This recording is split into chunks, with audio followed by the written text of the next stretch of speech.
గోర వార్తాలోకంకి స్వాగతం.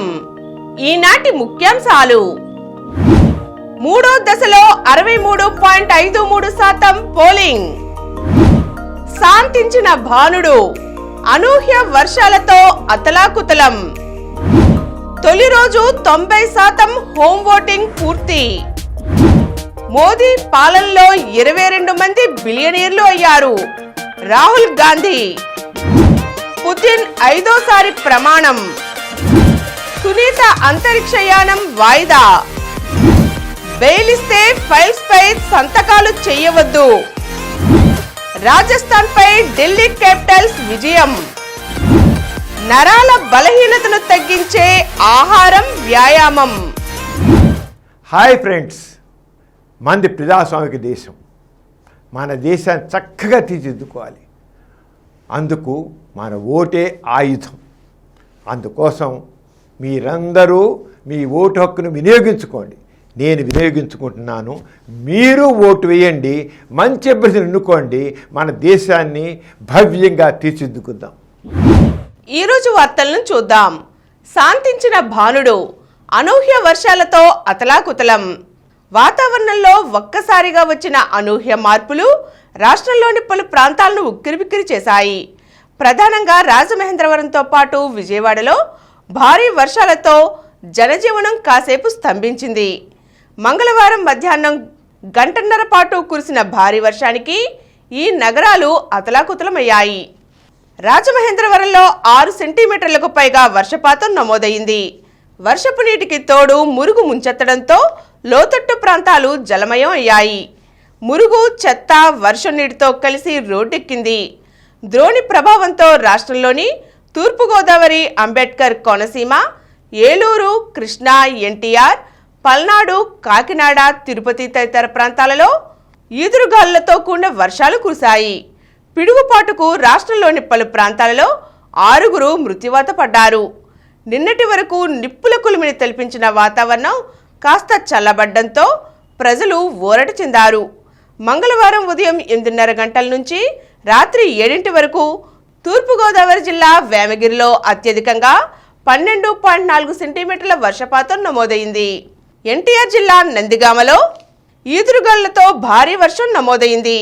ఇక్కడ 3 సెంటీమీటర్ల వర్షం కురిసింది. రోడ్లు జలమయం అయ్యాయి. జాతీయ రహదారితో పాటు అంతర్గత రహదారులు నీట మునిగి చెరువులను తలపించాయి. వర్షాకాలమా అన్నట్లుగా వాతావరణం మారిపోయింది. వర్షానికి ఈదురుగాలులకు అక్కడక్కడ మామిడి తోటల్లో కాయలు రాలిపోయాయి. మూడో దశలో 63.53% పోలింగ్. లోక్సభ ఎన్నికల మూడో దశలో 93 స్థానాలకు జరిగిన ఎన్నికల్లో మంగళవారం రాత్రి 10 గంటల వరకు 63.53% పోలింగ్ నమోదైంది. పశ్చిమ బెంగాల్లో జరిగిన స్వల్ప ఘర్షణలు, చెదురుముదురు ఘటనల మినహా అన్ని నియోజకవర్గాల్లో పోలింగ్ ప్రశాంతంగా ముగిసింది. నిర్ణీత పోలింగ్ సమయం సాయంత్రం 6 లోపు క్యూలైన్లలో నిల్చున్న వారిని ఓటేసేందుకు అనుమతించారు. దాంతో పోలింగ్ శాతం పెరిగే అవకాశం ఉందని కేంద్ర ఎన్నికల సంఘం మంగళవారం తెలియజేసింది. అస్సాంలో అత్యధికంగా 79.79%, ఉత్తరప్రదేశ్లో అత్యల్పంగా 57.34% ఓటింగ్ నమోదైంది. గుజరాత్లో 57.62% పోలింగ్ నమోదైంది. పశ్చిమ బెంగాల్లో పోలింగ్ బూత్ వద్ద ఘర్షణలు, ఓటర్లను మభ్యపెట్టడం, బూత్ ఏజెంట్లపై దాడులపై టీఎంసీ, బీజేపీ, కాంగ్రెస్, సిపిఐఎంలు విడివిడిగా ఒకరిపై మరొకరు ఫిర్యాదులు చేసుకున్నారు. ముర్షిదాబాద్, జాంగీపూర్ స్థానాల నుంచి ఈసీకి ఉదయం 9 లోపే 180కి పైగా ఫిర్యాదులు అందాయి.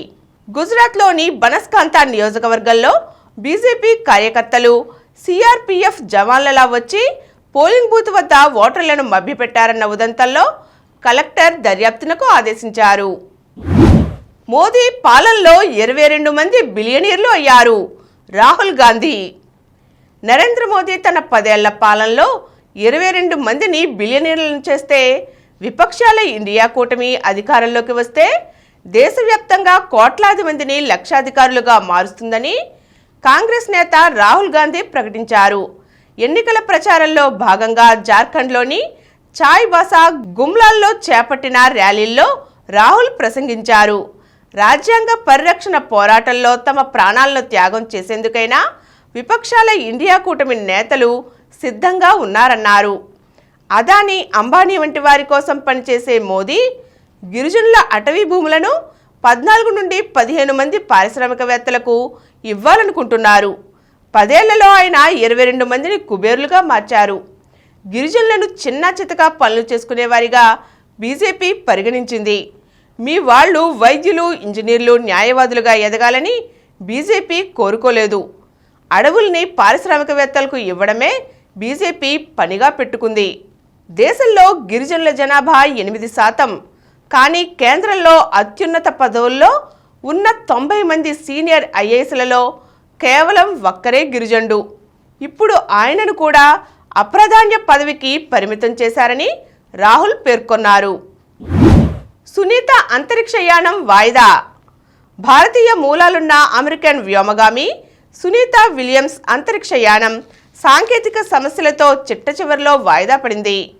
అమెరికాలో ఫ్లోరిడా రాష్ట్రంలోని కేపే కెనావెరల్లోని కెనడీ అంతరిక్ష ప్రయోగ కేంద్రం నుంచి బోయింగ్కు చెందిన స్టార్లైన్ క్యాప్సూల్లో ఆమె అంతర్జాతీయ అంతరిక్ష కేంద్రానికి వెళ్లవలసి ఉంది.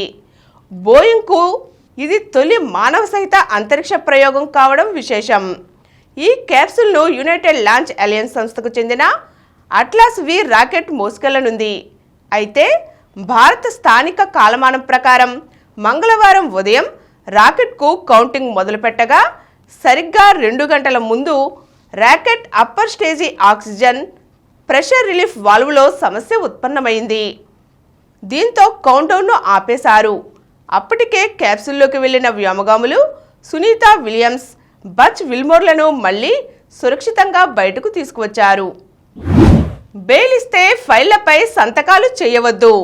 లోక్సభ ఎన్నికల్లో తమ పార్టీ అభ్యర్థుల విజయం కోసం ప్రచారం చేయాలని భావించిన ఢిల్లీ ముఖ్యమంత్రి, ఆమ్ ఆద్మీ పార్టీ జాతీయ కన్వీనర్ అరవింద్ కేజ్రీవాల్ ఆశ నెరవేరలేదు. ఢిల్లీ మద్యం కుంభకోణానికి సంబంధించి మనీ లాండరింగ్ కేసులో అరెస్ట్ అయి ప్రస్తుతం తీహార్ జైల్లో ఉన్న కేజ్రీవాల్కు మధ్యంతర బెయిల్ లభించలేదు. తమకు మధ్యంతర బెయిల్ ఇవ్వాలని కోరుతూ ఆయన దాఖలు చేసిన పిటిషన్పై జస్టిస్ సంజీవ్ ఖన్నా, జస్టిస్ దీపాంకర్ దత్తాతో కూడిన సుప్రీంకోర్టు ధర్మాసనం మంగళవారం విచారణ చేపట్టింది. పిటిషన్పై తీర్పును రిజర్వ్ చేసింది. తొలుత కేజ్రీవాల్ తరపున senior advocate Abhishek Singhvi, enforcement directorate తరపున సోలిసిటర్ జనరల్ తుషార్ మెహతా, అదనపు సోలిసిటర్ జనరల్ ఎస్వి రాజు వాదనలు వినిపించారు. ఎన్నికల ప్రచారం కోసం మధ్యంతర బెయిల్ కోరడం సరైనది కాదని మెహతా వాదించారు. ఇలాంటి వాటికి కూడా బెయిల్ ఇస్తే రాజకీయ నాయకులను ప్రత్యేక తరగతిగా పరిగణించినట్లు అవుతుందన్నారు. ఇది నిజంగా అసాధారణ పరిస్థితి. కేజ్రీవాల్ ప్రజలు ఎన్నుకున్న ముఖ్యమంత్రి, తరచూ నేరాలు చేసే వ్యక్తి కాదు. 5 ఏళ్లకోసారి వచ్చే లోక్సభ ఎన్నికల్లో ప్రచారం చేసే అవసరం ఆయనకు ఉంది. ఈ కేసులో ఒకవేళ కేజ్రీవాల్కు బెయిల్ మంజూరు చేస్తే ముఖ్యమంత్రిగా అధికారిక విధులు నిర్వర్తించేందుకు మేము అనుమతించం. అలా చేయడం విరుద్ధ ప్రయోజనాలకు దారితీస్తుంది. అందుకే బెయిల్పై విడుదలైతే అధికారిక ఫైళ్లపై సంతకాలు చేయవద్దునని ధర్మాసనం స్పష్టం చేసింది. పుతిన్ 5వసారి ప్రమాణం. రష్యా అధ్యక్షుడిగా వ్లాదిమిర్ పుతిన్ 5వసారి ప్రమాణం చేశారు. మంగళవారం క్రెమ్లిన్ ప్రాసాదంలో 2500 మంది అతిథుల మధ్య పుతిన్ రష్యా రాజ్యాంగంపై ప్రమాణం చేశారు. అనంతరం ఆయన ప్రసంగిస్తూ అన్ని అడ్డంకులను అధిగమిస్తూ ఐక్యంగా ఉంటూ లక్ష్యాలను చేరుకోవాలని, విజయాలను అందుకుంటామని వివరించారు. ఈ కార్యక్రమానికి అమెరికా నటుడు స్టీవెన్ సీగల్ వంటి పలువురు సెలబ్రిటీలు హాజరయ్యారు. అయితే అమెరికా, యూకే, జర్మనీ దౌత్యవేత్తలు గైర్హాజరయ్యారు. అంతకుముందు పుతిన్ 30 గన్ సెల్యూట్ స్వీకరించారు. 6 ఏళ్ల పదవీ కాలానికి గాను 2030 వరకు ఆయన అధ్యక్ష పదవిలో కొనసాగుతారు. తొలి రోజు 90% హోం ఓటింగ్ పూర్తి. ఎన్టీఆర్ జిల్లాలో హోం ఓటింగ్ మంగళవారం ప్రారంభమైంది. తొలి రోజు 90% పూర్తయిందని జిల్లా ఎన్నికల అధికారి కలెక్టర్ ఎస్ దిల్లీరావు పేర్కొన్నారు. హోం ఓటింగ్కు దరఖాస్తు చేసుకున్న వృద్ధులు, దివ్యాంగులకు ఇంటి వద్దే అధికారులు పోలింగ్ నిర్వహించారన్నారు. విజయవాడ తూర్పు నియోజకవర్గం పటమట పిఎన్టీ కాలనీలో హోమ్ ఓటింగ్ ప్రక్రియను కలెక్టర్ ఎస్ ఢిల్లీరావు, నియోజకవర్గ రిటర్నింగ్ ఆఫీసర్ బిహెచ్ భవానీ శంకర్తో కలిసి పరిశీలించారు. అనంతరం కలెక్టర్ మీడియాతో మాట్లాడుతూ జిల్లాలో ప్రతి ఒక్కరూ ఓటు హక్కును వినియోగించుకోవాలనే ఉద్దేశంతో కేంద్ర ఎన్నికల సంఘం హోమ్ ఓటింగ్ సదుపాయం కల్పించిందన్నారు.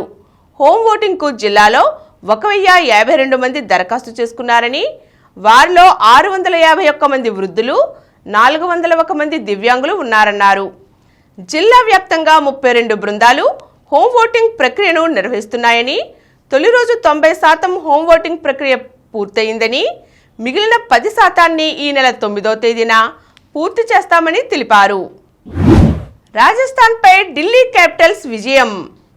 జోరు మీదున్న రాజస్థాన్ రాయల్స్పై కీలకమైన విజయంతో ఢిల్లీ క్యాపిటల్స్ ప్లే ఆఫ్స్ రేసులో పడింది. మంగళవారం జరిగిన ఐపీఎల్ పోరులో ఢిల్లీ 20 పరుగుల తేడాతో గెలిచింది. 6వ విజయంతో పాయింట్ల పట్టికలో 5వ స్థానానికి ఎగబాకింది. ముందుగా ఢిల్లీ క్యాపిటల్స్ నిర్ణీత 20 ఓవర్లలో 8 వికెట్ల నష్టానికి 221 పరుగులు చేసింది. ఓపెనర్లు జేక్ ఫ్రేజర్ మెగర్క్ 20 బంతుల్లో 50, అభిషేక్ పోరెల్ 36 బంతుల్లో 65 దంచేశారు. అనంతరం లక్ష్య ఛేదనకు దిగిన రాజస్థాన్ రాయల్స్ 20 ఓవర్లలో 8 వికెట్లు కోల్పోయి 201 పరుగులు చేసి ఓడిపోయింది. కెప్టెన్ సంజు శాంసన్ 46 బంతుల్లో 86 ఒంటరి పోరాటం చేశాడు. Khaleel Mukesh, player of the match Kuldeep తలా 2 వికెట్లు తీశారు. నరాల బలహీనత తగ్గించే ఆహారం, వ్యాయామం. ఈ ఆధునిక ప్రపంచంలో నరాల బలహీనత చాలా మందిని వేధించే ఒక పెద్ద సమస్య. దీన్ని నివారించాలంటే మందులతో పని లేకుండా ఈ చిట్కాలు పాటిస్తే సరి. రోజు ఉదయాన్నే ఎక్కువ చెట్లు ఉన్న ప్రదేశాన్ని ఎంచుకొని ప్రశాంతంగా కూర్చోవాలి. గుండె నిండా శ్వాస తీసుకుని దీర్ఘ శ్వాసలు వదలాలి. ఇలా ప్రాణాయామంలా చేస్తే శరీరంలోని నాడీ వ్యవస్థకు ఆయువు పోసే ప్రాణవాయువు పుష్కలంగా ప్రతి అవయవానికి అందుతుంది. మెదడు పనితీరుకు అవసరమైన రసాయనాలన్నీ ఊరే సామర్థ్యము పెరుగుతుంది. తద్వారా నాడీ వ్యవస్థ బలంగా మారుతుంది. నాడీ వ్యవస్థ శక్తివంతంగా ఉండేందుకు విటమిన్ డి చాలా అవసరం. దీనికోసం ప్రతిరోజు ఎండలో తప్పనిసరిగా నడవాలి. నరాల బలహీనత వల్ల కూడా డిప్రెషన్ వచ్చే అవకాశం ఉంది. నిత్యం తలనొప్పి, చికాకు, కోపం, ఒళ్ళు నొప్పులు, గ్యాస్ట్రిక్ సమస్యలు చుట్టుముడతాయి. అందువల్ల నాడీ వ్యవస్థను చురుకుగా ఉంచుకోవాలంటే ఎండలో తప్పక నడవాలి. నరాలు శక్తివంతంగా పనిచేయాలంటే మెగ్నీషియం చాలా అవసరం. మెగ్నీషియం పుష్కలంగా లభించే బాదం, అరటిపండ్లు, పిస్తా, పచ్చలి కూర మొదలైనవి ఆహారంలో చేర్చుకోవాలి. ఉదయాన్నే గోరువెచ్చని నీటిలో తేనె, నిమ్మరసం కలుపుకుని తాగితే చాలా మంచిది. రాత్రి పడుకునే ముందు ఒక పెద్ద గ్లాసు పాలు తాగాలి. అధిక నూనె పదార్థాలు, మిఠాయిలు తగ్గించాలి. శరీరాన్ని వేడెక్కించే మసాలాలకు దూరంగా ఉండాలి. అలాగే దేహంలోని కండరాలు, నరాలు శారీరక శ్రమతోనే కాకుండా మానసిక ఒత్తిడితో కూడా బలహీనపడతాయి.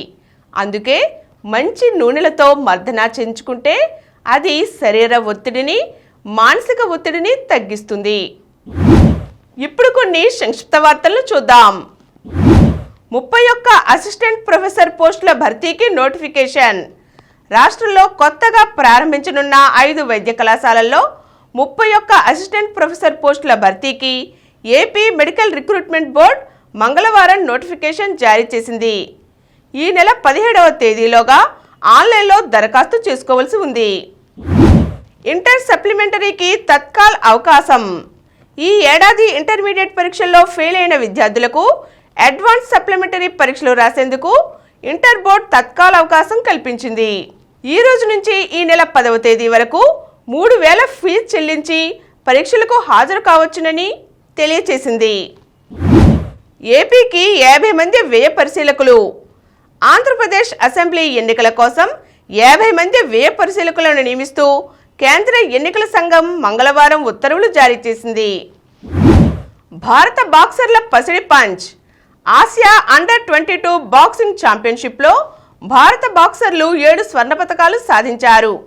మహిళల విభాగంలో ప్రీతి, పూనం పూనియా, ప్రాచి, ముస్కాన్, విశ్వనాథ్ సురేష్, నిఖిల్, ఆకాష్ గోర్కా పసిడి పథకాలను సొంతం చేసుకున్నారు. హర్మీత్ యశస్విని జోడీ పరాజయం. Saudi smash world table tennis doubles విభాగాల్లో భారతీయ క్రీడాకారుల పోరాటం ముగిసింది. మిక్స్డ్ డబుల్స్లో హర్మీత్ దేశాయ్ యశస్విని ద్వయం క్వార్టర్ ఫైనల్లో నిష్క్రమించింది. మహిళల డబుల్స్లో ఐహికా ముఖర్జీ సుతీర్థ ముఖర్జీ జోడీ, పురుషుల డబుల్స్లో మానవ్ మనుష్ జంట ప్రీ క్వార్టర్ ఫైనల్లో ఓడిపోయాయి. రష్మిక ఓటమి. అంతర్జాతీయ టెన్నిస్ సమాఖ్య W75 మహిళల టోర్నీలో హైదరాబాద్ అమ్మాయి శ్రీవల్లి రష్మిక మెయిన్ డ్రాకు చేరుకోలేకపోయింది. ఐపీఎల్లో నేడు హైదరాబాద్ వర్సెస్ లక్నో రాత్రి 7:30 గంటలకు. మరిన్ని వార్తా విశేషాలతో రేపటి గోరా వార్తాలోకంలో కలుద్దాం. Thank you.